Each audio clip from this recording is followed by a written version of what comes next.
बहुत स्वागत। कहानी कुर्सी की देख रहे हैं आप। मैं हूं सौरभ शर्मा, हर्षवर्धन त्रिपाठी जी, विजय त्रिवेदी जी, एस बैल साहब, समीर चौगांवकर साहब हमारे साथ हैं। सब एक बार फिर आपका स्वागत। खबर अब आपको उत्तर प्रदेश से देते हैं। यूपी में जितनी परतें इस धर्मांतरण वाले बाबा की खुलती जा रही हैं जांच में, उतना और ज्यादा आश्चर्य हो रहा है कि ये इतना बड़ा काला साम्राज्य इसने कैसे जमा किया, कितने वक्त में जमा किया और क्यों नहीं इससे पहले किसी की नजर इसके ऊपर पड़ी। यूपी में न जाने अब तक कितने लड़कों का धर्मांतरण कराने वाला, ये काला धंधा करने वाला जलालुद्दीन उर्फ छांगुर बाबा, इस पर योगी सरकार का इस वक्त चल रहा है हंटर और बुलडोजर दोनों। आज लगातार तीसरे दिन बलरामपुर में इसकी महलनुमा कोठी पर बुलडोजर चल रहा है। आप अंदाजा लगाइए, केवल ये जो तस्वीर आप देख रहे हैं, 3 दिन से चल रहे हैं। 8 बुलडोजर कम से कम। हमारी रिपोर्ट सहयोगी जो है, हमारी एडिटर जो यूपी की रुचि कुमार, वो स्पॉट पर थी। कल उन्होंने बुलडोजर गिने, 8 बुलडोजर आगे पीछे दाएं बाएं सब लगा रखे हैं, लेकिन 3 दिन हो गए, एक घर नहीं गिरा पाए अभी तक। ये बताता है इसने कितना विशाल ये महल जो है बना रखा था। 40 कमरे थे इसमें, न जाने कितने हॉल थे इसमें। इसके बगल में ये बना रहा था एक डिग्री कॉलेज, वो भी काफ़ी हद तक बन गया था, वो भी तोड़ा जा रहा है। उसकी कहानी अभी आपको बताता हूँ। अपडेट इसमें यह है कि इस बाबा की जो जेल में है, फिलहाल न्यायिक हिरासत में है, एटीएस को, एंटी टेरर स्क्वाड को इसकी रिमांड मिल गई है और एटीएस की टीम लखनऊ जेल छांगुर बाबा और नसरीन की कस्टडी लेने के लिए पहुंची है। नसरीन कौन है? ये नसरीन वही है, ये और इसका हस्बैंड दोनों जो हिंदू थे, कन्वर्ट हो गए, मुंबई में रहते थे और बताया जाता है बड़े धनाढ्य थे, बहुत संपत्ति थी इनके पास, बहुत रुपया पैसे वाले लोग थे। कन्वर्ट होकर के मुंबई छोड़ के यहां गांव में आकर रहने लग गए इस बाबा के साथ। अब जो बुलडोजर का एक्शन शुरू हुआ है, इसमें लगभग 60% इसकी कोठी गिरा दी गई है और बाकी आज और कल में बताया जा रहा है कि ये पूरा ध्वस्त इसको कर दिया जाएगा। छांगुर बाबा की कोठी से अब बहुत सारे राज निकल रहे हैं। कोठी में बहुत विदेशी सामान मिल रहा है।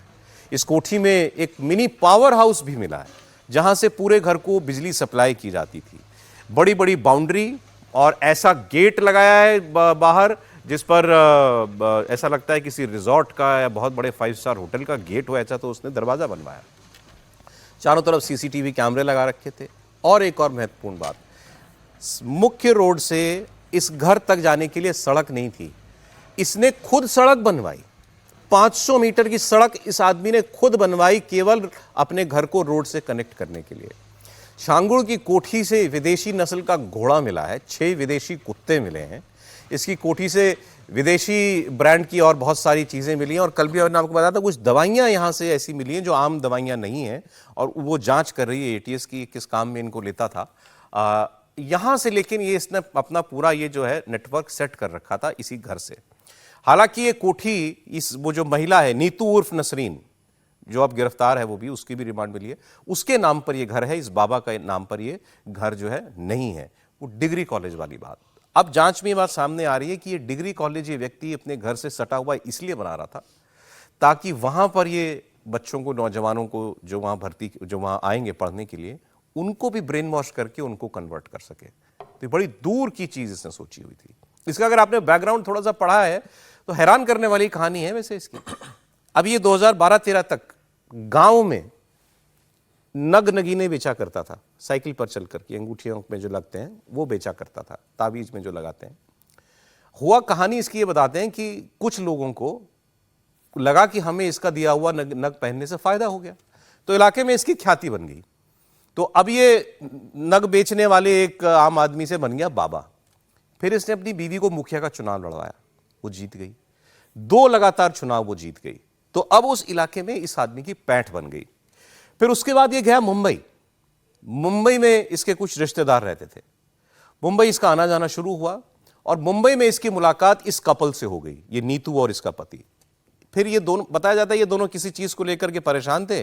किसी ने इस बाबा से कह के ये मिलवाया कि इससे मिल लो, ये तुम्हारी परेशानी दूर कर देगा। इसने जानी उन पर क्या जादू किया, वो दोनों कन्वर्ट हो गए, अपना सारा व्यवसाय बेच दिया, सारी संपत्ति बेच दी और इसके साथ आकर रहने लग गए। आगे और भी चौंकाने वाली बात, जब जांच की गई कि ये दोनों कपल, हस्बैंड वाइफ, ये कन्वर्ट हुए कहां, तो पता लगा कि ये कन्वर्ट तो किए गए हैं दुबई में, यूएई में। उसका बाकायदा वो है, वहां की मिनिस्ट्री से जारी किया गया प्रमाण पत्र है इनके कन्वर्जन का। लेकिन जब इनके पासपोर्ट देखे तो इनकी पासपोर्ट में दुबई यात्रा का जिक्र ही नहीं है। अब जांचकर्मी हैरान है कि कन्वर्ट दुबई में हुए और दुबई का ठप्पा पासपोर्ट पे लगा नहीं है, तो गए कैसे। तो अब ये भी जांच हो रही है कि क्या इनके पास दो दो पासपोर्ट हैं, अलग अलग नाम के पासपोर्ट भी इनके पास हो सकते हैं। एक और इंटरेस्टिंग बात इसमें यह है कि 16-17 बार कम से कम ये लड़की नीतू और नसरीन ये यूएई जा चुकी है। दर्जन भर से ज्यादा बार इसका पति जा चुका है, लेकिन ये दोनों कभी एक साथ नहीं जाते थे, अलग अलग जाते थे, अकेले अकेले जाते थे। किस लिए जाते थे वहां पर ये भी अभी पुलिस को पता लगाना बाकी है। इन दोनों की गिरफ्तारी, जो ये छांगुर बाबा का बेटा है और इस नीतू का पति, इन दोनों की गिरफ्तारी कुछ हफ्ते पहले हो गई थी। ये बाकी दोनों फरार हो गए, फिर इनको लखनऊ के एक होटल से पकड़ा था। इतनी कहानी अभी तक निकल करके सामने आई है। 100 करोड़ की फंडिंग है, ईडी भी जांच कर रही है और एटीएस भी अब इस मामले की जांच कर रही है। बहुत हैरान करने वाला मामला है सर ये, और ये एक सवाल भी है कि ये कैसे सारी जांच एजेंसियों की नाक के नीचे ये करता रहा। सर ये बड़ा मामला है, भयानक मामला है कि किस तरह से ये सब हो रहा है। और जितनी कहानी आपने सुनाई है उतनी परतें हैं उसमें, लेयर्स हैं, लेयर विद इन लेयर्स वाला मामला है। और सरकार को इस पूरे मसले पर दोनों मसले, एक धर्मांतरण वाला मसला, मतलब जो फ्रॉड है वो तो अलग है, क्योंकि फ्रॉड का केस तो एक इंडिविजुअल केस हुआ कि वो यूएई गए, पासपोर्ट पता नहीं वोटर कार्ड 2 हैं कि 1 है ये पता नहीं, अभी तो वो भी जांच हो सकती है ना, आजकल तो वो भी चल रहा है। लेकिन मसला जोक सपाट, ये मसला केवल 2 पासपोर्ट होना वो भी कोई बात नहीं है, लेकिन जो धर्मांतरण का पूरा रैकेट वो चला रहे हैं। और जैसे ये आशंका भी जाहिर की जा रही है कि वो डिग्री कॉलेज बनाया जा रहा था वहाँ पर, और डिग्री कॉलेज को भी उस रास्ते से अपनाया जा सकता था कि धर्मांतरण में उस काम को लिया जाए।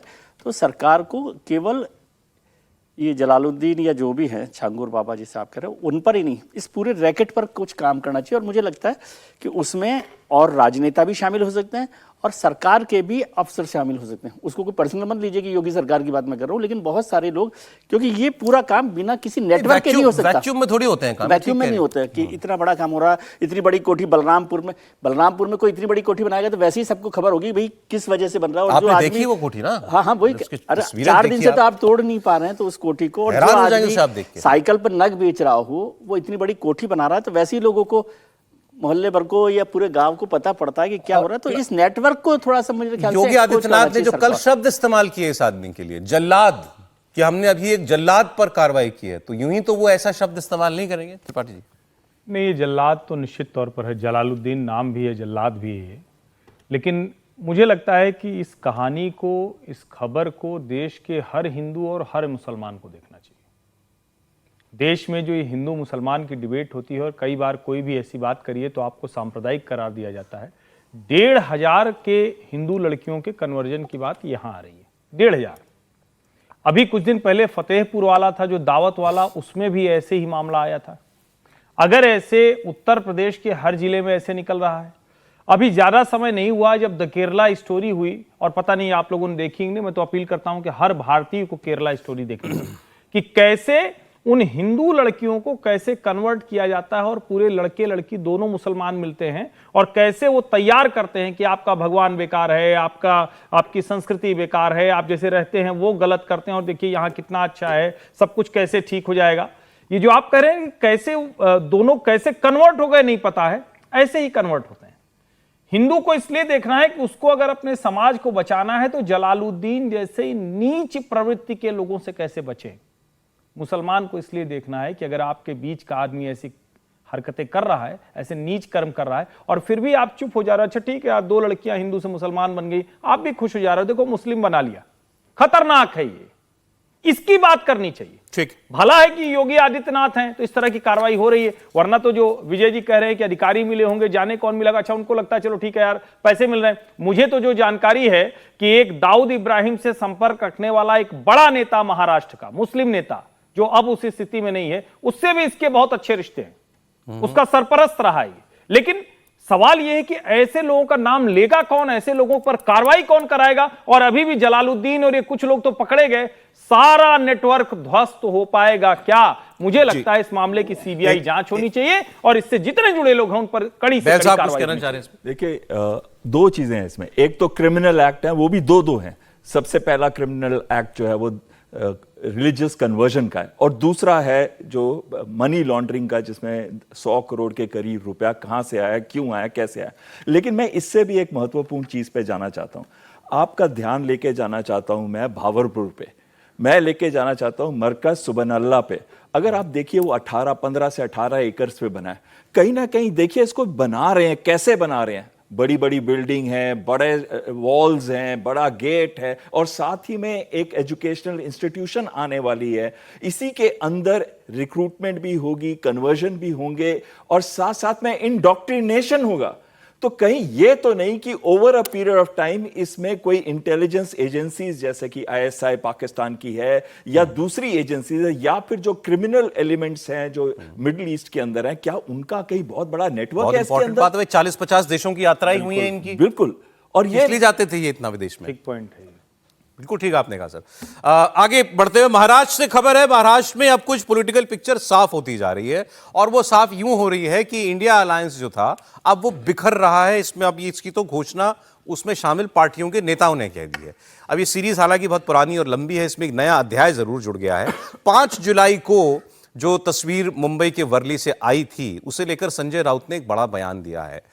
बीएमसी चुनाव में उद्धव और राज ठाकरे एक साथ रहेंगे, तीसरा कोई और नहीं, ये कहा उद्धव ठाकरे ने। मतलब कांग्रेस पार्टी को इस देश की सबसे हाई प्रोफाइल लोकल बॉडीज के इलेक्शन में अकेले उतरना पड़ेगा। ये बात भी संजय राउत ने कह दी है कि राज और उद्धव ठाकरे मराठी के नाम पर एक हो रहे हैं, कांग्रेस पार्टी अपना देख ले। 20 साल बाद ठाकरे ब्रदर्स एक मंच पर आए, दोनों ने साथ मिलकर खूब टाल ठोकी, कस्में खाई, और तभी से ये लग रहा था कि ये सब कुछ बीएमसी इलेक्शन के लिए किया जा रहा है, कांग्रेस के लिए। लेकिन अब शायद इस खेमे में कोई जगह नहीं रह जाएगी। संजय राउत की बात सुनिए। लोगों का दबाव है, भारी दबाव है, प्रेशर है कि शिवसेना और मनसे एक साथ आकर लोकल बॉडीज के चुनाव लड़े, खास करके मुंबई महानगर पालिका। जबरदस्त प्रेशर है। आपने 5 जुलाई को देखा होगा जब बरेली में उद्धव जी और राज ठाकरे जी का एक साथ जो विजय रैली हो गई, उसमें आपने देखा होगा। हमको पूछा कि इंडिया आघाड़ी का अब वजूद क्या है। हमने कहा इंडिया आघाड़ी लोकसभा के लिए बनी थी, महाविकास आघाड़ी विधानसभा के लिए बनी थी। ये दोनों की कोई जरूरत लोकल बॉडी इलेक्शन में नहीं है, ये दोनों आघाड़ी की।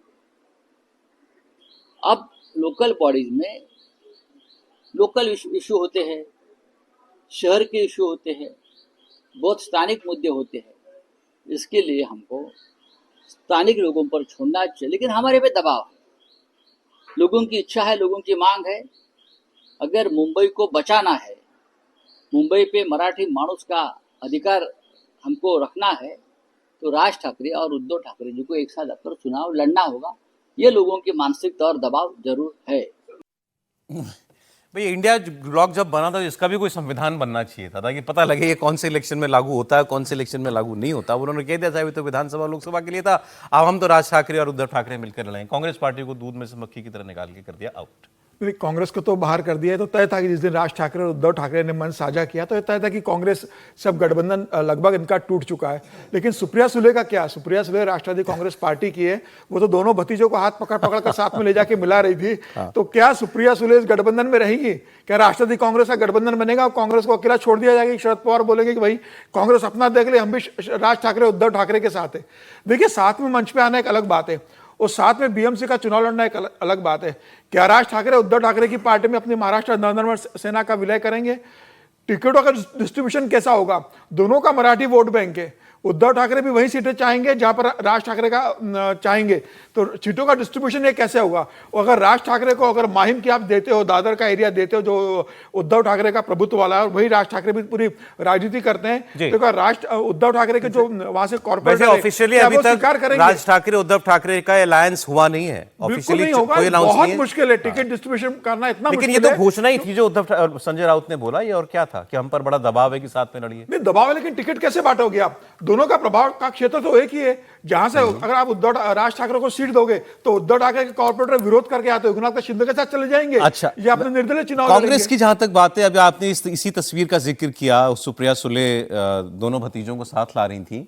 इस मंच पर एनसीपी तो है लेकिन कांग्रेस नहीं थी, तो कांग्रेस उस दिन भी नहीं आई थी। कांग्रेस इस स्कीम ऑफ थिंग्स से आउट दिखाई दे ही रही है। नहीं, कांग्रेस तो आउट है, इसमें कोई कहने की बात नहीं है। और चूंकि संजय राउत ने बहुत स्पेसिफिक बात की है कि न तो वो जो इंडिया नाम से बना था वो अघाड़ी है, न महाविकास अघाड़ी है।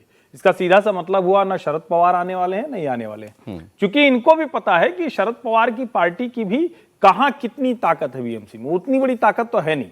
और शायद ये भी एक रणनीति हो सकती है कि ये दोनों भाई एक ब्रांड के तौर पर, जिसको बार बार वो कहना है ब्रांड ठाकरे, तो उस तरह से महाराष्ट्र की अस्मिता, मराठी अस्मिता, उसको आगे लाने की कोशिश करें। लेकिन एक इसमें कैच है, जिस तरह से उद्धव ठाकरे और आदित्य ठाकरे के पिछले 2 दिनों में बयान आए हैं, वो थोड़ा सा अलग दिशा दिखा रहे हैं।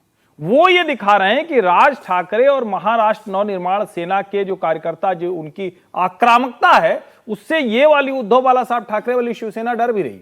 आदित्य ठाकरे और उद्धव ठाकरे ने जितना स्पष्टीकरण दिया है, हमारा हिंदी से विरोध नहीं है, हिंदी वालों से विरोध नहीं है, दक्षिण भारतीय से विरोध नहीं। अब बीएमसी ऐसा थोड़ी ना है कि मराठी अगर 40% है तो बाकी लोग नहीं करने वाले, गैर मराठी मतदाता बहुत। दूसरा, मराठियों में भी वर्टिकल स्प्लिट है, एक नाथ शिंदे लेकर जाएंगे, अजीत पवार लेकर जाएंगे, और भारतीय जनता पार्टी खुद सबसे बड़ी पार्टी है, वो लेकर जाएगी। तो मुझे नहीं लगता कि इतना आसान इन दोनों के लिए होगा। हाँ, दोनों साथ में आएंगे, रणनीतिक तौर पर काम करेंगे, तो हो सकता है कि बीएमसी में इनको सम्मानजनक सीटें मिल जाएं। अब आइए अगली खबर पर चलते हैं। ये खबर फिर आज कांग्रेस के लिए बड़ी परेशानी वाली खबरें आ रही हैं सारी, ये भी उसी तरीके से देखी जानी चाहिए। शशि थरूर साहब ने एक बार फिर एक ऐसा काम किया जिससे कांग्रेस पार्टी के नेता बड़े परेशान दिखाई दे रहे हैं। एक ने तो लिख भी दिया एक्स पर, मैं आपको बताता हूं अभी। दरअसल एक मलयाली दैनिक के अंदर शशि थरूर ने एक आर्टिकल लिखा 1975 की इमरजेंसी के ऊपर। अब एक तो इतनी देर में क्यों जागे ये, अब क्यों लिखा है इमरजेंसी के ऊपर, लोग पहले इनसे ये पूछेंगे।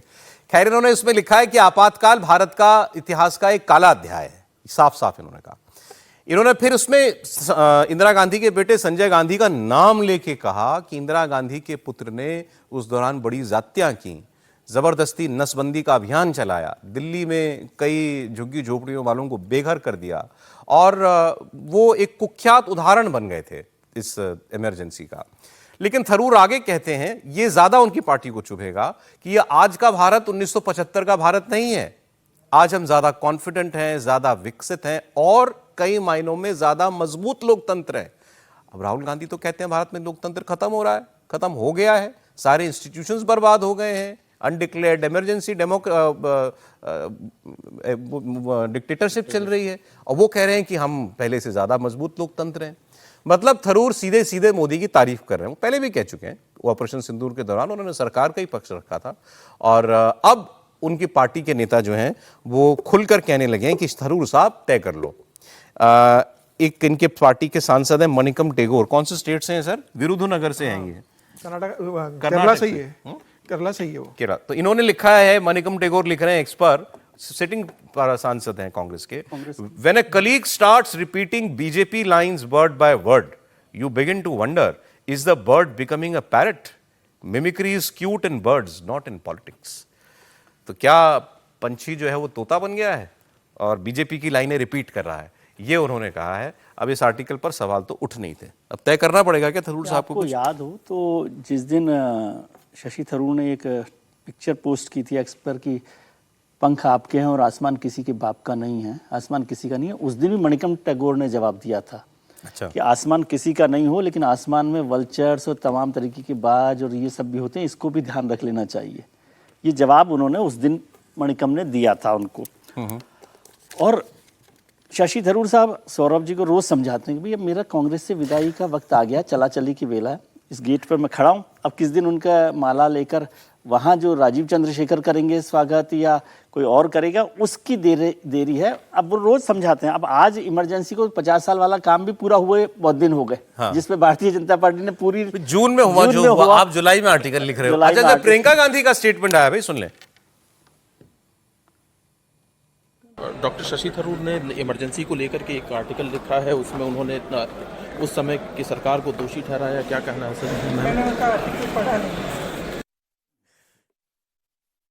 डॉक्टर शशि थरूर ने इमरजेंसी को लेकर के एक आर्टिकल लिखा है, उसमें उन्होंने उस समय की सरकार को दोषी ठहराया, क्या कहना है सर? तो प्रियंका गांधी ने तो कह दिया मैंने नहीं पढ़ा, ठीक है, ये तो इसकी बात तो कुछ कहने को रह नहीं जाता ना, जब पढ़ा ही नहीं तो फिर क्या करें। लेकिन थरूर साहब ने अपना काम जो है इस बार फिर एक बार कांग्रेस पार्टी को परेशानी में डाल के पूरा कर दिया। त्रिपाठी जी, अब क्या वाकई थरूर साहब जो है अब बस नाम के कांग्रेसी रह गए? नहीं, आप नाम के कांग्रेसी कह सकते हैं या ये कह सकते हैं कि एक व्यक्ति जो हमेशा इसी तरह से व्यवहार करता रहा, शशि थरूर कोई पहली बार तो ऐसा व्यवहार किए नहीं है, वो तो कई बार ऐसा हुआ है। और मैं आपको वो वाकया याद दिलाता हूं जिस पर पूरी कांग्रेस पार्टी एकदम अभियान थी, खरगे साहब ने भी काला वाला लगा लिया था, विरोध किया था। वो क्या था, नई संसद का। और उसी समय थरूर साहब ने अपना उसके पहले का डाला था कि कैसे वो किसी देश में गए थे और उन्होंने कहा था कि इस तरह की संसद हो तो कितना अच्छा है। अब हमारे देश में भी ऐसी संसद हो रही है।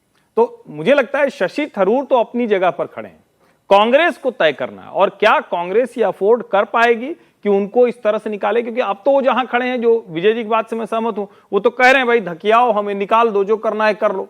और भारतीय जनता पार्टी के लिए इससे सुखद स्थिति नहीं है कि शशि थरूर कांग्रेस में रहते हुए ये सब कर रहे हैं। जिस दिन वो भारतीय जनता पार्टी के नेता हो जाएंगे तब तो वो भी पार्टी हो गए। अभी तो वो कांग्रेस के नेता के तौर पर कर रहे हैं। और देखिए ये बड़ी बात है कि शशि थरूर इमरजेंसी की बात कर रहे हैं। ये उस परिवार को चुभने वाला सबसे बड़ा कील कांटा है। और अगर इसके बाद भी उनके ऊपर कार्रवाई नहीं होती है तो इसका सीधा सा मतलब होगा कि उस कांग्रेस पार्टी के भीतर शशि थरूर को निकालने का साहस नहीं है। मैं इसको यहां तक जाता हुआ देखता हूं। मैं लेकिन आप सबके लिए कि आप पढ़ें तो अच्छी बात है, लेकिन उनके आखिरी की 4 लाइनें पढ़ना चाहता हूं। लेकिन ये कह रहा हूं आर्टिकल की। कि प्रियंका जी ने एक बार फिर साबित किया कि कम पढ़ी लिखी दिमाग पे तनाव कम आएगा, दिक्कत ही नहीं होगी, पढ़ना लिखना का भी ज्यादा। शशि थरूर ने कहा कि इमरजेंसी काला अध्याय है। संजय गांधी को उसके विलन के तौर पर भी उन्होंने लिख दिया, पेश कर दिया। फिर उन्होंने लेकिन ये कहा कि ये इसको हर किसी को समझना चाहिए कि इमरजेंसी थी क्या आज के दौर में, क्यों।